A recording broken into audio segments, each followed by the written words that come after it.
ఉపకారికి ఉపకారము విపరీతము కాదు సేయ వివరింపంగన్, అపకారికినుపకారము నెపమెన్నక చేయువాడు నేర్పరి సుమతి. ఇది బద్దెన మహాకవి రచించిన సుమతి శతక పద్యంలో ఉంది. కొందరు మహాకవులు పద్యం అకటంగా వాళ్ళ పేరు కనిపించేట్టుగా వినిపించేట్టుగా పెట్టుకుంటే, మరికొందరు మహానుభావులు ఏం చేస్తారంటే ఆ పద్యం యొక్క భావం ఎవరికి వెళ్ళాలి, వాళ్ళు దాన్ని ఏ విధంగా స్వీకరించి వారిలో మార్పులు తెచ్చుకోవాలి అనే ఉద్దేశంతో వినే శ్రోతలకి, అందుకుంటున్న ప్రజలకి మకుటంలో పెట్టి చూపిస్తారు.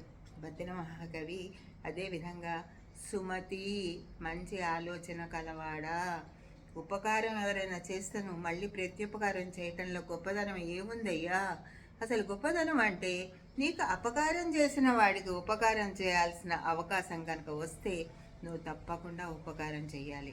అంతేకాదు మన వాళ్ళు దెప్పి పొడుస్తూ ఉంటారు చూడండి, నువ్వు అప్పుడు అట్లా చేసినా కూడా నేను ఇప్పుడు అదేం పట్టించుకోకుండా చేస్తున్నా చూసావా, అలాంటి మాటలు కూడా అనకూడదు. దోషాలని ఎంచకూడదు, నెపమెన్నకు, వాళ్ళ దోషాలని ఎంచకు అని చెప్తూ ఇంత మంచి భావాన్ని అందించే శతక పద్యంలో ఫస్ట్ మన ఊ అనే అచ్చుని తీసుకుని ఉపకారము ఉపకారికి అని మనకి అందజేశారు.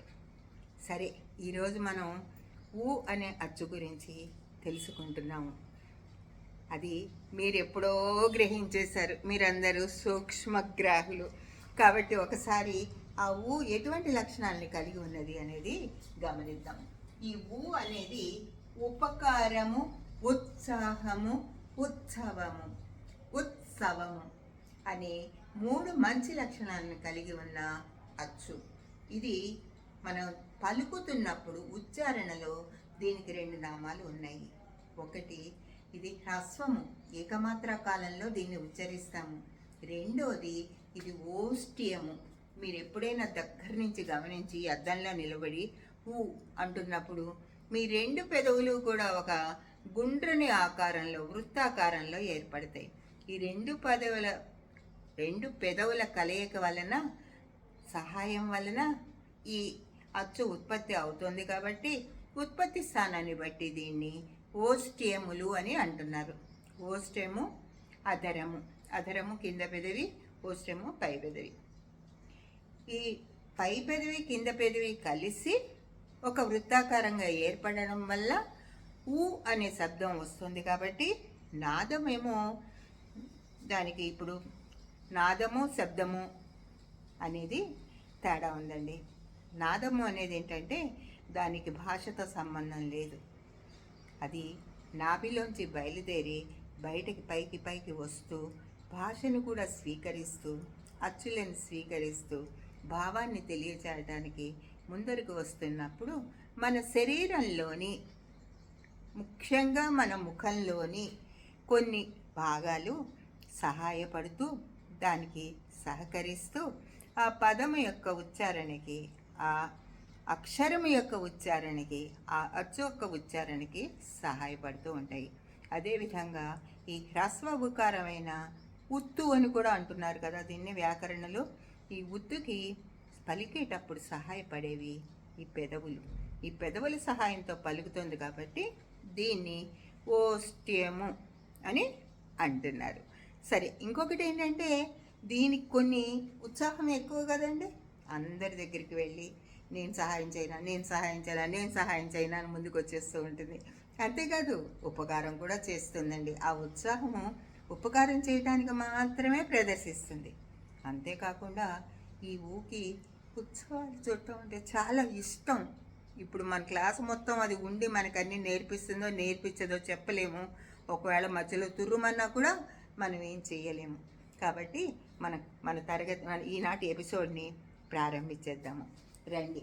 ఇక్కడ అచ్చు రూపంతో అచ్చు ఉంది, ఊ అనేది అచ్చు. ఈ మూడిట్లో కూడా మనకి ఊ అనేది అచ్చుగా కనిపిస్తుంది. ఇది వర్ణమాలలో హల్లుల్లో ఉన్న ఒక్కొక్క హల్లుని తీసుకుని తనతో పాటు చేర్చుకుని 2 అక్షరముల పదముగా ఏర్పడుతుంది. మనం ముందు ముచ్చరించుకున్నట్టుగానే అచ్చు తన రూపాన్ని మార్చుకోకుండా గుణింతపు గుర్తుగా మారకుండా ఉండాలి అంటే ప్రథమ స్థానంలోనే తాను ఉండాలి.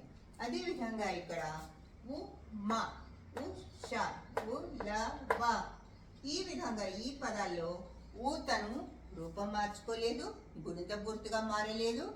అదేవిధంగా ప్రథమ స్థానంలోనే ఉంది. ఉన్నప్పుడు వర్ణమాలలో ఉన్న హల్లుల్లోంచి ఇక్కడ మా అనే హల్లుని తెచ్చుకుంది, ఇక్కడ షా అనే హల్లుని తెచ్చుకుంది, ఇక్కడ 2 హల్లుని తెచ్చుకుని 3 అక్షరముల పదముగా మారింది ఊలవ. అంతేకాకుండా ఈ ఊకు ఉత్సాహం ఎక్కువ అని అనుకున్నాం కదండి, అందుకని అది పూర్ణానుస్వారాన్ని కూడా తెచ్చుకుని పదాలు చేస్తే ఎలా ఉంటుంది అని ఆలోచించి పూర్ణానుస్వారాలని తన యొక్క పదము మధ్యములో చేర్చుకుని కొత్త పదాలని రూపొందించింది. అవి ఇక్కడ ఉదకం నీరు, ఉంగరం, ఉదంతం ఈ విధంగా కొత్త కొత్త పదాలని తయారు చేస్తుంది. అంతేకాకుండా ఇప్పటి వరకు మనము ఈ అని 4 అచ్చుల గురించి అంటే 2 వర్గయికుల గురించి ముచ్చడించుకున్నాం. కాబట్టి ఈ ఊ ఏం చేసిందంటే ఆ వర్గయుక్కుల్లో ఉన్న అచ్చులతో కూడా స్నేహంగా ఉండి కొత్త పదాలను తయారు చేయాలనుకున్నది. ఉపకారం చేయటం దాని స్వభావం అండి. కాబట్టి ఆ అచ్చుల్ని కలుపుకుని మీరు విడిగా అలా ఉండద్దు, నేను విడిగా ఉండద్దు, ఇద్దరం కలిసి కొత్త పదాలు తయారు చేద్దామని మొదలుపెట్టింది. ఇక్కడ తలకట్టు ఉన్న ఆతో మొదలుపెట్టింది. క డు న డు ప డు అంటే వీటన్నిటిలో కూడా మీరు గమనిస్తే ఆ అనే తలకట్టు ఉంది, ఊ అనే గుణింత గుర్తు కూడా ఉంది.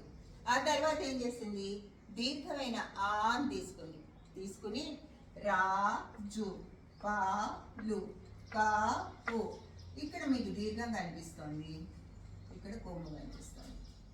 అదేవిధంగా ఇక్కడ దీర్ఘం కనిపిస్తుంది, ఇక్కడ కొమ్ము కనిపిస్తుంది, దీర్ఘం కనిపిస్తుంది, కొమ్ము కనిపిస్తుంది.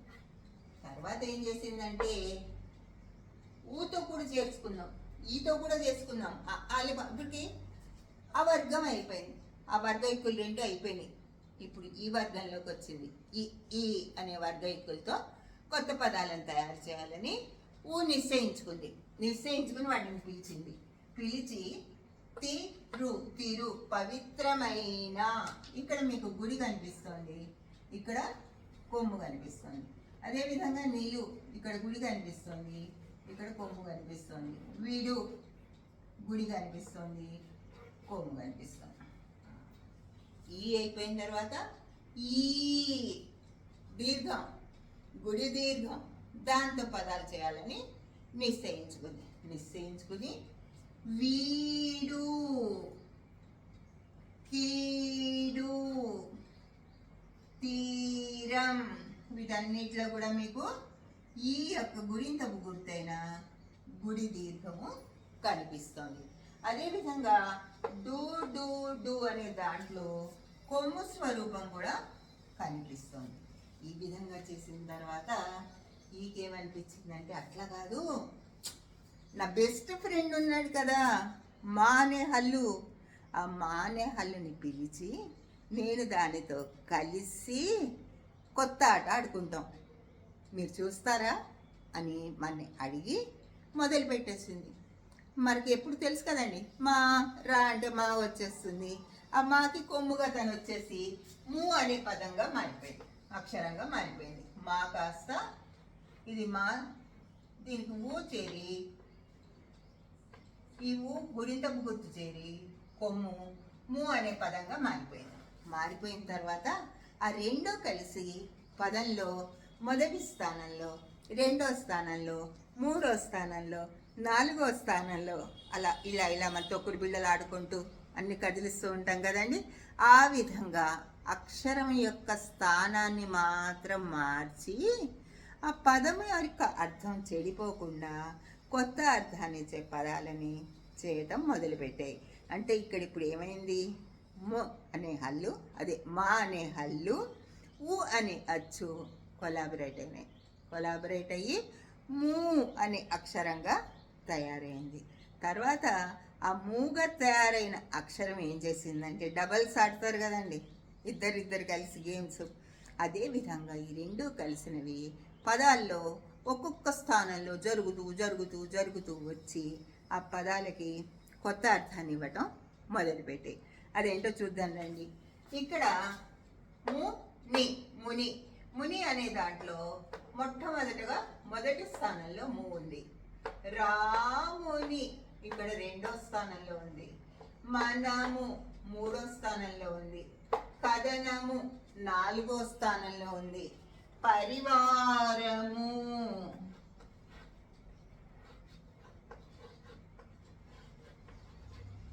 ఐదో స్థానంలో ఉంది. ఇట్లా ఆడుతుంటే మిగతా అచ్చులన్నీ వచ్చేసి మాస్టర్ గారు వచ్చారు, ఎంతసేపు మీ ఆటలు, క్లాస్ రూమ్లోకి వచ్చేయండి, తొందరగా రమ్మంటున్నారు అని పిలిచేశారు. పిలవంగానే ఈ ఊ కాస్త మాతో కలిసి క్లాస్లోకి వెళ్ళిపోయింది, ఆట ఆపేసింది.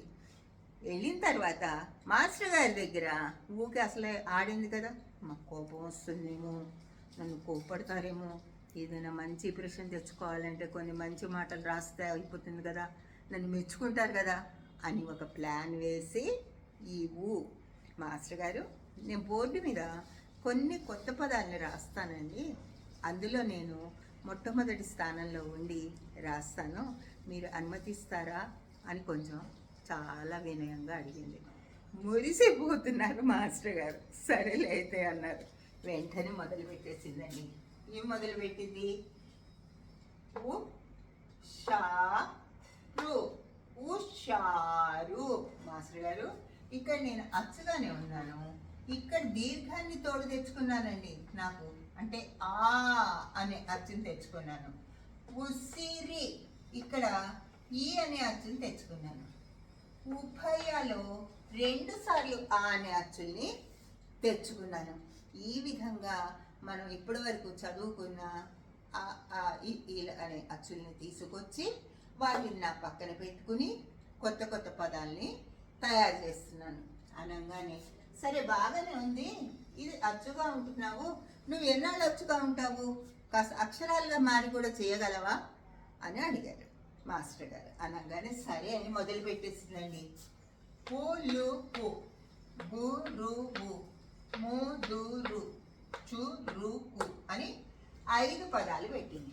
ఈ 5 పదాల్లో కూడా మనకి కొమ్ము మాత్రమే ఉంది, కానీ ఆ కొమ్ము లేఖన విధానంలో కొంచెం మార్పు కనిపిస్తోంది. ఉచ్చారణలో కొమ్మే ఊ అనే పలుకుతున్నాము, ఊ అనే వినిపిస్తోంది. లేఖనంలో మాత్రం ఇక్కడ దీనికి తేడా ఉంది. ఈ పా అనే హల్లేమో కొమ్ముని ఇలా కింద నుంచి తీసుకొచ్చి ఇచ్చింది, లు అనే హల్లి, లా అనే హల్లేమో పక్క నుంచి ఇచ్చింది. ఈ విధంగా 2 విధాలుగా తన వ్యత్యాసాన్ని లేఖన పద్ధతిలో చూపిస్తుంది ఊ. అదే కాకుండా ఇక్కడ మీరు చూసారనుకోండి, మూదూరు, 3 ఒకటే విధానం, చురుకు పక్కనే ఉంది. ఇక్కడ గురు అనే 2 అక్షరాలకి పక్కన ఉంది, ఊ అనే దాని దగ్గర కింద నుంచి ఉంది. సరే, ఇది బాగానే ఉందమ్మా, ఇంకా ఏంటి అంటే, అంతేకాదు నేను ఉన్న పదానికి ముందర వచ్చి చేరి కొత్త అర్థాన్ని ఇస్తాను మాస్టర్ గారు, ప్లీజ్ అండి ప్లీజ్ అని బతిమాలుకుంటోంది. ఇంకేమంటారు, సరే అమ్మా వేరే వాళ్ళకు కూడా అవకాశం ఇవ్వాలి కదా అంటే, తప్పకుండా ఈ కొంచెం అయిపోగానే మీరు అన్ని అచ్చులకి ఇద్దరు కానీ అనేసి మొదలుపెట్టేసి అంటే ఉపకారం, ఉత్సాహం, ఉత్సుకత అసలు ఆపలేము. అందుకని మళ్ళీ మొదలుపెట్టింది. ఇక్కడ ఏం చేసింది, దయ అనే పదం ఉంది, ఆ పదాన్ని తీసుకుని ముందు తను వచ్చి చేరి ఉదయకాలము, ఉదయాస్తమానము అంటూ మొదలుపెట్టేసి, మళ్ళీ దంతం, ఏకదంతం పళ్ళు, దానికి ఊ వచ్చేసి చేరి ఉదంతం, జరిగిన సంఘటన అనేది చెప్పింది. అంతేకాకుండా మాస్టర్ గారు నాకు ఎంత మంచి గిఫ్ట్ ఇచ్చారండి, ఎంత మంచి దయ అనుగ్రహించారండి మీరు అంటే, నేనేమిచ్చాను అంటున్నారు. అదేనండి, మీరు నాకు కిటికీ చెప్పారు. ఆ కిటికీ ఏంటంటే, ఏదైనా మంచిది చెప్పాలనుకోండి, నన్ను ఒక హల్లుని పిలవమన్నారు. మంచిది కాదు అని చెప్పాలనుకోండి, ఇంకో హల్లుని పిలవమన్నారు. అట్లా చెప్పారు. నేను పట్టేసుకున్నా. అంటే అందరూ చూస్తున్నారు, ఏం పట్టుకుంది, ఏం చెప్తుంది ఇప్పుడు అని. అనగానే మీరు ఇక్కడ మతి అనే పదాన్ని ఇచ్చి దీనికి మంచి అనే పదం వచ్చేట్టుగా చెయ్యాలి, భావంలో మంచి అని రావాలి అనగానే నేనేం చేశాను, ఈ ఊ అని ఉన్నదాన్ని సా అనే హల్లుని సహాయం అడిగాను. అప్పుడు సా అనే హల్లు వచ్చేసి నాతో చేరి నేను సుమతిగా మారాను.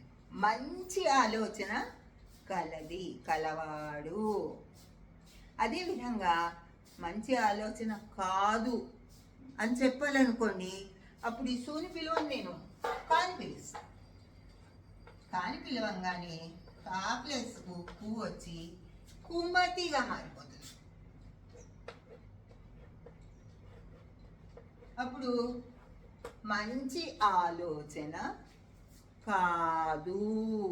మంచి ఆలోచన అన్నప్పుడేమో మంచి అని చెప్పాలన్నప్పుడు, మంచి అనే దానికి నేను మద్దతుగా నిలవాలనుకున్నప్పుడు నేను సా అనే హల్లుని పిలిచి సుగా మారి సుగంధం, సుమతి, సుభాషితం ఈ విధంగా మారిపోతాను. కాదు అని మీరు చెప్పారనుకోండి, కుమతి, కురూపి ఈ విధంగా మారిపోతాను. అంటుంటే ఈ లోపల వెనకాల అక్షరాలన్నీ వచ్చి ఇంకా ఎంతసేపు ఇక్కడ ఉంటావు, అక్కడ గణపతి నిమజ్జన హడావిడిగా జరుగుతోంది, అందరూ ఉత్సవం ఉత్సవం ఉత్సవం అంటూ ఉరుకులు తీస్తూ పరుగులు తీస్తూ ఎలా ఉన్నారో చూసావా అనగానే అందరికీ ఓ పెద్ద నమస్కారం పెట్టేసి పరుగో పరుగు ఆ నిమజ్జనం చేయటానికి. ఇంకా మనం ఏం చేస్తామండి, వచ్చే ఎపిసోడ్ వరకు ఏం చెప్తుందో వినటానికి వేసి ఉండటమే. పదండి, మనం కూడా వెళ్ళి చక్కగా గణేష్ నిమజ్జన చూసుకుందాం. నమస్తే. జై తెలుగు తల్లి.